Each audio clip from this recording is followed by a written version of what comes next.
A Chinese chef Gao is seen as the film star. He used to cook the delicious dishes. He has a small restaurant, but he keeps it neat and clean, and he takes much interest in his profession. But there was a bad thing that happened with Gao in the past. His father left him in the care of a chef so that he would learn to cook. Gao had aspired to be a great chef one day, and he will get everything which he was unable to achieve in his childhood. Gao's father was a great chef. Now he had become an expert or master chef now, but his son Gao used to detest his father because he had spent his childhood without his father. He also used to miss him, but his father never felt it. On the other side, Gao's father was also happy that the people did not know that he has a son, and this fact used to make Gao more sad. Once again the story shifts, and an adolescent, skillful, and charming chef enters the picture. He used to cook for the aristocratic families. His name is Paul. He has a dream to build a restaurant in his country for his father. So he returns to his own country while leaving foreign and other faculties. He goes to the fish dealer and says, "Going there, please show me a large fish." However, the fish dealer forbids him. As Gao comes to buy the big fish from him, then that man sells it to him. Paul becomes furious, noticing it, and he stares at Gao with anger, as he feels envy, thinking, why did he sell him this fish? Fish dealer divides the fish into two parts, noticing both of them angry, so the dispute may not start between them. In spite of this, both continue to stare at each other angrily. Now Paul's marvelous and amazing restaurant is seen. Its inauguration is held today,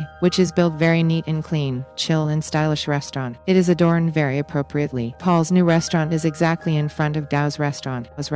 Noticing it, Gao's friends are worried, because this restaurant was going to attract the customer towards it. It was going to take their customers, and it happens what was considered threat. All customers move to the new restaurant for checking dishes' taste, so Gao's friends offer the discount to support him, which also appeals to customers, and they again direct themselves towards Gao's restaurant. Paul's friend has become aggressive in this manner. Coming there, they argue angrily with them. What exactly is your issue? You do not have the courage to see us at our best. Then both rivals decide that there may not be a cooking competition, and it may observe that whom taste is superior than other chef. Now both are demanded to partake in the cooking competition forcefully. They don't agree at first, but they recognize each other as they look at each other. They had met at that fish market, so they get ready for the cooking competition. Now the table is set and a big fish is placed on it, which had been cut by both of them. First of all, Paul cuts the fish, and he begins to extract its fish bones quickly and easily. Everyone likes his method. Now he throws fish to Gao. Gao also cuts the fish very skillfully. When he shows its skin to others, it means there is not little fish meat with it, so all compliment him. It means both are equally appreciated. A chairman is also present here. He informs them of an international chef challenge contest. I think you both have to participate in it. Now both had to prove it who is the superior chef between them, so both get ready. Now Paul tells social media that I used to cook in France. I realized coming to China that people still use the traditional ways for cooking. It is obvious that he was conveying it to Gao in a hidden way. Hearing it, Gao becomes more angry. They all know that they will face each other in competition there at first. They will be able to reach the final competition if they win it. Otherwise, they will also get the opportunity to meet the master chef. And the master chef was not anyone else but the father of Gao. Paul's friend comes to Gao's restaurant and invites him and his friend to his restaurant. You all may dine in our restaurant. Now Gao and his friends go to Paul's restaurant, but Paul does not serve them meal but his same friend. That meal was appearing as fried egg and a plant, but its taste was unique. Gao thinks after tasting that Paul's cooking is very different. He rushes to the restaurant's kitchen and yells angrily, Paul, what do you want to prove showing your tasty meal? That you are master chef. Paul remains silent and asks him to cook meat. Let's check who can cook the meat more tasty. Gao welcomes the challenge. Gao cooks meat skillfully. It is looking very tasty. Now Paul tells him, I show you how to cook this dish using the same method. Paul begins, and he cooks the same dish in record time. Gao is not finding any difference when he sniffs it. Then he understands that his method of cooking is very progressive. Being upset, he leaves that place. Now someone says to Gao that his father is calling you. Gao moves to his father. He asks, why did you call me now, even though you don't accept that I am not your son? His father, master chef, says, I did it so the world may not say that you are my son. This is the cause that you get a chance to partake in the international chef challenge competition. I am rather wanted that you may do it yourself. Gao says, Father, I don't need of your help. You were not with me when I needed you. Anyhow, I will prove it that I can do it. Due to this, you left me. Now Gao leaves this place because he does not trust on the single word of his father. Next day, international chef challenge competition is held. Everything has been prepared. Participants Gao and Paul are also ready. The time starts. Paul is assigned a sweet dish while Gao cooks a chicken dish. Both make their dishes with the hard struggle. Paul makes his dish before the time. Afterwards, Gao's delicious dish is also cooked. He has also completed his assigned challenge on time. Judges and the spectators are very inspired. Now their dishes are tasted and they both get the same numbers. Because judge was not finding a lot of difference in their taste of dishes, it means the dishes of both were so tasty. Then Then a judge appears on the stage, and he says to clarify this doubt, no doubt. The taste of both participants' dish was superb, but I liked the Paul's dish presentation more than other, so Paul has won this competition. Paul is extremely excited here. Gao has lost the competition, so he does not return his house in pessimism, and afterwards he goes and plays video games. He retains himself occupied in this manner for several days. One day, the same chef comes to him, under whose supervision he passed his childhood, and Gao's father had also left him under his care. He explains Gao, look, victory and defeat are the part of human life. If you are not won today, it does not mean that you will not able to win tomorrow, but Gao was not ready to return to the house. He is agreed after great explanation that he will have to train himself for the next competition, returning to home. Being excited, Paul moves to his restaurant. He pleases and there are also seated his friends in front of him. His friends suggest him while talking, Paul, why do you not give the chance to your friend? He is with you for a long time, trust her, and you may permit her that she may represent you in international competition. She may risen the name of your restaurant. Paul says to him, yeah, she is my good friend, I don't deny it, but she does not know how to cook. So how can she represent my restaurant internationally? Then his friend starts to talk more. It is appearing from his conversation as he is in planning with his friend and the lust is breeding in their heart. Then his Paul's that friend comes before him and says, placing the 2 soup cups before him, Paul, can you tell me which soup cup has the more quantity of salt? Here Paul is silent, because he has an issue of tasting, because his sense of taste could not work to sense, and it was natural. So Paul is grieved because of this, that his own friend betrayed him, becoming the part with his other friends. So his friend says, what happened, Paul? What did you think that I have affections for you? It was your misunderstanding. It does not happen nowadays. I only befriended you so I may take part in international competition while using you. It was not easy for me to partake as such. What did you give me in return? Even I kept your secret. Did you not offer me? Not now. I will not keep quiet, because I can also partake in this competition. Another secret is revealed here. Paul's friend deceived him by joining forces with his friend, because they both were involved now, and they were playing a trick against Paul, that they will sell Paul's restaurateur, and they will start their life with the money attained by it. But Paul could not let it happen. Paul is very dejected, and he comes out of his restaurant. The night falls and he begins to take alcohol, sitting outside. Then Gao also glimpses him and says, coming beside him, why are you seated dejected? You have got victory. You should be happy. Then Paul says to him, yeah, I have won but also lost many things. Anyhow, leave it. I tell you a secret. Are you looking that poster ahead? Actually, there is the photo of Gao's father and the master chef. Paul says, pointing his finger towards it, he is my ideal. I want to be like him. Then Gao smiles lightly and says, Paul, he is my father. You think that he is gentleman and you may be like him. Then I tell you that my father is not kind-hearted. Gao begins, tell him his past story, what he did with me. First of all, Paul says, you are just kidding. Stop it. But Gao tells him that he left me in my childhood, although I was impeding his growth. I spent my entire teenage life without him. So Paul says, don't be sad. What can we do now? Then Gao says, we can throw bottles. Then they both start to throw the empty bottles towards the poster. They feel excitement and they both befriended here. And this moment is very pleasurable. Paul observes that his friends are bargaining his restaurant when he returns from here. Paul asks them, what is happening here? How can you do it without my permission? So his friends say to him, tell us, to whom will you accompany to international cooking competition? Because in this second competition, you cannot cook alone. Your partner's presence is essential. Will you accompany your friend? So Paul says, I am not insane. I have planned with whom I will take with me, who is really eligible. Paul announces the name of Gao here. Hearing it, his friends are envied. One of them says, remember Paul, your career will be dashed into dust. So Paul hits him on the head, and he drives them away from there. When they all leave, then Gao's protector chef says to Paul, Paul, have you really thought that you will accompany Gao with you? Paul says, why not? He also touches Gao's shoulder, and he says, yeah, he is eligible. All are excited. Here the preparation of competition is started. Now it is decided between both of them that Paul will teach Gao the new skills of his cooking, while Gao teaches him his traditional ways as he cooks. Gao says to Paul, don't be worried. If you have no sense of taste, I will help you to cure your sense of taste. He continues to explain him, do it as such. Paul has also continued to tell him the new methods of cooking, and a good time is spent here by both of them. They daily practice of cooking while singing, dancing, and talking, and they had developed a close friendship bond between each other. That day is also arrived, when the second international competition is held. They begin to cook their dish perfectly, and they prepare a perfect sweet dish in a short time period. It is very liked by the judges. They say they have never tasted any dish as such till now, and they both win this competition. And it is rightly quietly said, "Union is strength." Now there has started the third international cooking competition, and this competition was with the master chef who is Gao's father. Here Paul says to Gao, "I think that you can win this competition, so you may go." Gao says to Paul, "You are a perfect chef. You know the modern methods, so you can cook better than me." Then Paul says, "No, it is not like this. Look, I fulfilled the dream of my father, building my restaurant. Just fulfill the dream of your father. He wanted to see you a great chef. Cook the meal, confronting him, and prove him that you can be a very great chef." Gao agrees and gratifies Paul. Now third competition is started now. On the other side, Master Chef also begins to cook his dish. Gao also start. Before starting, a flashback plays in Gao's mind where his father had left him, and many kids used to threaten him. He is lost in these past memories. His father throws water on his face, coming there, and he says, "Start your cooking." Then Gao begins to cook something. Contrarily, Gao's father, Master Chef, cooks a very delicious sweet dish. Its presentation comprises fire, which is producing flour. There is a great taste of that flour. Judges love it. When there is a turn of Gao and he is asked to show what he has cooked, so he moves to his father, making the noodles in a bowl, and he shows it to him. Master Chef tastes it and loves those noodles. And these are the same noodles which were the cause of scolding of Gao by his father, that you cannot even cook the noodles. And Gao had cooked noodles very tasty today, that his father does not control himself for eating, and he begins to eat noodles frantically. And he says to his son while stopping, "Well done, my son. You cooked noodles perfectly." He becomes sentimental here. Then audience also gets the knowledge as their family name is same, and their actions are showing as their son and father. Here Gao's dream had also been fulfilled, and also of his father. On the other side, it is seen in the restaurant that Paul and Gao work together, and their spectators are more than previous time. Now more customers visit them as compared before. People praise their food, and there was a lot going on in their restaurant. The movie